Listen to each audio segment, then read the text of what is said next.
श्रीनिवास म्हणून जे आमचे कार्यकर्ते आहेत, यांना स्वामी म्हणून सगळे ओळखतात.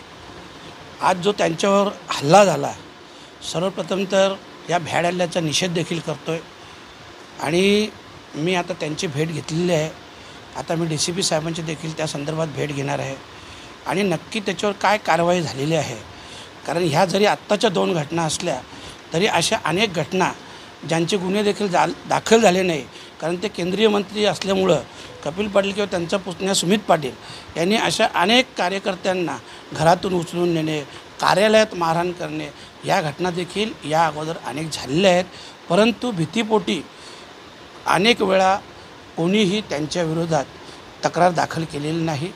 परंतु आत्ता जी घटना घडली आहे याची नक्कीच दखल घेतली जाईल. आणि आजच्या घडीला मी कपिल पाटील, सुमित पाटील यांना स्पष्ट सांगू इच्छितो, तुमची हार नक्की आहे, परंतु अशा प्रकारचं वर्तन करू नका. अगोदर तुम्ही अनेक वेळा, मला माहीत आहे प्रत्यक्ष हे लोक नसले तरी अप्रत्यक्ष यांचा हात असतो. जरी तत्कालीन 2007चा आमदार योगेश पाटीलच्या घरावरचा हल्ला असू द्या, मनोज म्हात्रेचा खून खटला असू द्या, या सगळ्या याच्यात अप्रत्यक्षरित्या सुमित पाटलांचे तर अनेक फोन मनोज म्हात्रेच्या हत्येमध्ये त्या गुन्हेगाराशी होते. तर ह्या सगळ्या गोष्टींची चौकशी देखील मी स्पष्ट लावणारच आहे. परंतु आत्ता मी त्यांना याद्वारे सूचित करतो की पुन्हा अशा प्रकारचं गैरवर्तन करू नका. कारण शेवटी समाज जरी किती गरीब असले, काहीही असला तर प्रत्येक गोष्टीला एक मर्यादा असतो. एक दिवशी या सगळ्या मर्यादा तुटतात आणि आज लोकांनी तुम्हाला उत्तर दिलं नसलं तर भविष्यात हीच जनता तुम्हाला उत्तर देईल.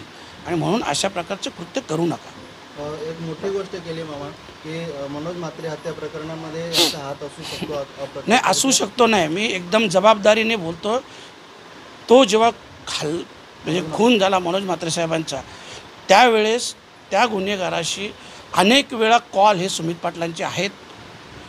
त्याची पुन्हा एकदा चौकशी मी लावणारच आहे, ही तुम्हाला सांगतो. आणि त्या बाबतीत जो असेल तो सोक्षमोक्ष होऊन जाईल. आणि माझा पोलीस दलावर पूर्ण विश्वास आहे का पोलीस दल हे सगळं काम चोखपणे करतील.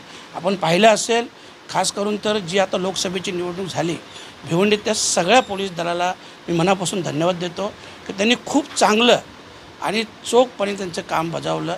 आणि माझा विश्वास आहे याही केसमध्ये किंवा अनेक विषयात ज्यांना आपण वाचा फोडण्याचा प्रयत्न करू, नक्कीच पोलीस दखल घेतील आणि माझा विश्वास आहे.